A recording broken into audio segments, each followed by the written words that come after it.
Hello everyone, welcome back to my channel. आज हम start करेंगे एनिमल किंगडम में क्लास साइक्लोस्टोमाटा। तो आज का हमारा टॉपिक, चलिए स्टार्ट करते हैं साइक्लोस्टोमाटा। सबसे पहले हम यहाँ पे देखते हैं इसका नाम का मीनिंग क्या है। तो यहाँ पे साइक्लोस का मीनिंग हो गया सर्कुलर और स्टोमा यानी कि माउथ। तो इस क्लास में जो ऑर्गेनिजम्स हैं जो उनका माउथ होता है वो सर्कुलर शेप का होगा।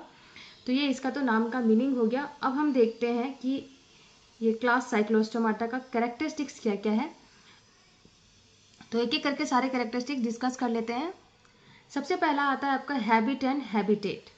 हैबिट एंड हैबिटेट की अगर बात करें तो जो साइक्लोस्टोम्स हैं वो मेराइन होते हैं, यानी कि वो मेराइन वाटर में ही मिलेंगे। लेकिन स्पॉनिंग करने के लिए वो क्या करते हैं, फ्रेश वाटर में माइग्रेट करके जाते हैं। यहाँ पे स्पॉनिंग का मतलब ये हो गया कि जब उनको अंडे देने होते हैं, जब एडल्ट को एग ले करना होता है, तो वो माइग्रेट करके मेराइन वाटर से फ्रेश वाटर में जाता है। अब यहाँ पे एक चीज़ और याद रखना है कि जितने भी लिविंग मेंबर्स हैं क्लास साइक्लोस्टोमाटा के, वो क्या है, किसी न किसी फिश पे एज अ इक्टोपैरासाइट रहते हैं। इक्टोपैरासाइट यानी कि जो होस्ट के बॉडी सरफेस के ऊपर रहते हैं, यानी होस्ट बॉडी के अंदर नहीं रहेंगे, वो होस्ट बॉडी के ऊपर रहते हैं। तो यहाँ पे जो लिविंग मेंबर्स हैं क्लास साइक्लोस्टोमाटा के, वो क्या होते हैं, एक इक्टोपैरासाइट्स होंगे फिशेस के ऊपर। अब अगर इनकी बॉडी की बात करें तो बॉडी इनका कैसा होता है, राउंड होगा, एलोंगेटेड होता है यानी लंबा सा होता है, लाइक ईल जो कि एक फिश है। तो फिश की तरह इनकी ईल फिश की तरह इनकी बॉडी क्या होती है, एलोंगेटेड होती है। बॉडी के अंदर अब हम माउथ की बात करेंगे तो जो इनका माउथ है साइक्लोस्टोम्स का, वो सकिंग एंड सर्कुलर माउथ होता है इनके पास, यानी कि सक करने वाला इनका माउथ होता है, सर्कुलर शेप का होगा और विदाउट जॉ, यानी कि इनके माउथ में जॉ नहीं होगा, जबड़ा प्रेजेंट इनके माउथ में नहीं रहता है। अब हम बात करेंगे इनके फिन्स की। तो फिन्स इनके पास पेयर्ड नहीं होते हैं, इनके अंदर अनपेयर्ड फिन्स प्रेजेंट रहते हैं। और स्केल्स जो है इनकी बॉडी क्या होती है, डिवॉइड ऑफ स्केल, यानी इनकी बॉडी पे स्केल्स प्रेजेंट नहीं रहते हैं, लेकिन जो इनका स्किन है वो बहुत सॉफ्ट रहता है। लास्ट में बॉडी में हम बात करेंगे नॉस्ट्रिल्स की। तो इनका जो नॉस्ट्रिल है वो सिंगल होता है और मीडियम होता है। इनके पास याद रखना है कि सिंगल नॉस्ट्रिल रहता है। तो ये तो बॉडी की बात हो गई। अब हम बात करेंगे वर्टिब्रल कॉलम की। तो वर्टिब्रल कॉलम इनके पास कार्टिलेजिनस होता है और प्रेजेंट रहता है इनमें। कार्टिलेजिनस यानी कि जो कार्टिलेज से बना हुआ होता है वर्टिब्रल कॉलम, वही इनके अंदर प्रेजेंट रहता है। तो चलिए कुछ और कैरेक्टरिस्टिक्स देख लेते हैं। अब हम बात करेंगे यहाँ पे गिल्स की। तो इनके अंदर गिल्स प्रेजेंट रहते हैं और कितने गिल्स प्रेजेंट होंगे, तो 5 to 16 pairs of gills present इनमें रहता है। नेक्स्ट हम बात करते हैं नोटोकॉड की। तो नोटोकॉड इनमें प्रेजेंट रहता है थ्रू आउट देयर लाइफ, जैसा कि हमने पिछले लेक्चर में डिस्कस किया था कि अगर कार्टिलेज का वर्टिब्रल कॉलम होगा तो नोटोकॉड प्रेजेंट रहेगा उस ऑर्गेनिज्म में थ्रू आउट द लाइफ। तो इनके अंदर क्या है कि जो वर्टिब्रल कॉलम है वो कार्टिलेज का बना हुआ है, इस वजह से यहाँ पे क्या है, इनके पूरे लाइफ में इनके अंदर नोटोकॉड प्रेजेंट रहता है थ्रू आउट द लाइफ। अब ब्रेन की अगर बात कर लें तो इनका जो ब्रेन है वो वेल डेवलप्ड ब्रेन है और इनके पास न्यूरल सिस्टम भी प्रेजेंट है। नेक्स्ट हम बात करते हैं क्रेनियल नर्व्स की। तो about 10 pairs of cranial nerves इनके अंदर प्रेजेंट रहता है। तो ये चीज़ भी याद रखना है। अब हम देखते हैं नेक्स्ट पॉइंट, हार्ट। तो इनके पास हार्ट प्रेजेंट है जिसमें कि 2 चैम्बर्स रहते हैं, 1 ऑरिकल एंड 1 वेंट्रिकल। तो याद रखना है कि इनके पास 2 चैम्बर्ड हार्ट है जिसमें कि एक ऑरिकल रहता है और एक वेंट्रिकल रहता है।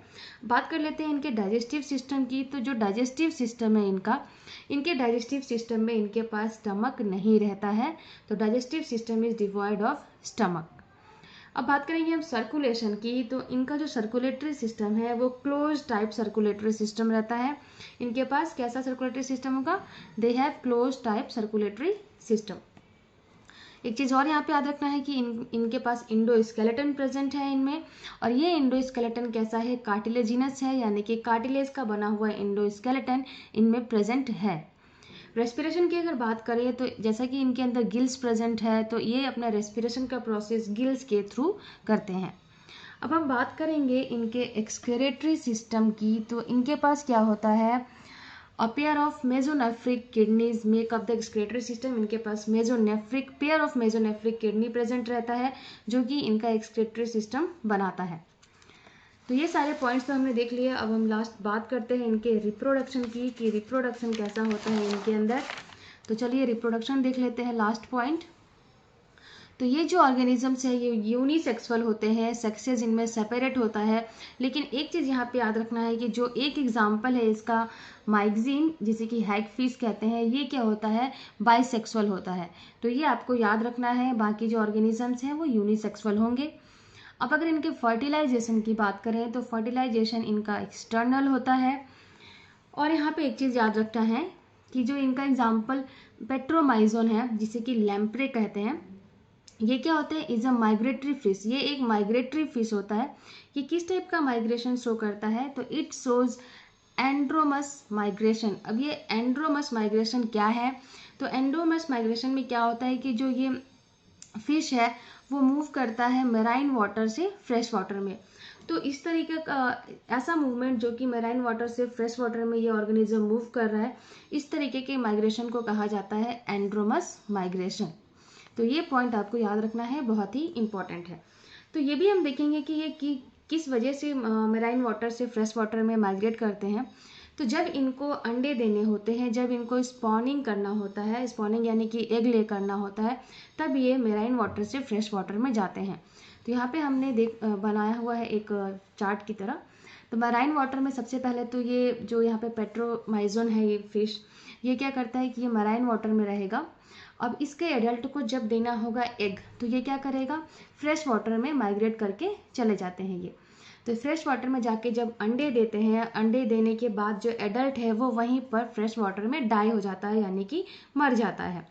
और जो उनका लार्वा है, जब वो फ्रेश वाटर में जो लार्वा बना है वो अगेन फिर मराइन वाटर में जल्दी से माइग्रेट करके चला जाता है।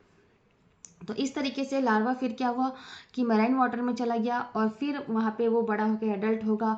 अगेन जब उसे अंडे देने होंगे तो वो फ्रेश वाटर में जाएगा। तो इस तरीके से ये अपने एग ले करने का प्रोसेस करते हैं। तो ये चीज़ आपको याद रखना है, और ये एंड्रोमस माइग्रेशन शो करते हैं। अब हम लास्ट पॉइंट देखेंगे इनके एग्जाम्पल्स में। तो यहाँ पे 2 एग्जाम्पल्स हैं। सबसे पहला एग्जाम्पल है आपका पेट्रोमाइजोन, जिसे कि लैम्प्रे कहा जाता है कॉमनली, और माइग्जीन, जिसे कि हैगफिश कहते हैं। तो बहुत ही सिंपल है, बहुत ही इजी कैरेक्टरिस्टिक्स हैं यहाँ पे साइक्लोस्टोमाटा के। और उम्मीद है आपको सारे पॉइंट्स अच्छी तरीके से समझ में आए होंगे। अगर आपको मेरे लेक्चर्स पसंद आ रहे हैं, मेरे नोट्स समझ में आते हैं, तो मेरे चैनल को सब्सक्राइब कीजिए, वीडियोस को ज़्यादा से ज़्यादा लाइक एंड शेयर कीजिए। फिर नेक्स्ट लेक्चर में इसी चैप्टर का जो और क्लासेस बचे हुए हैं वो हम जल्दी से जल्दी डिस्कस करेंगे।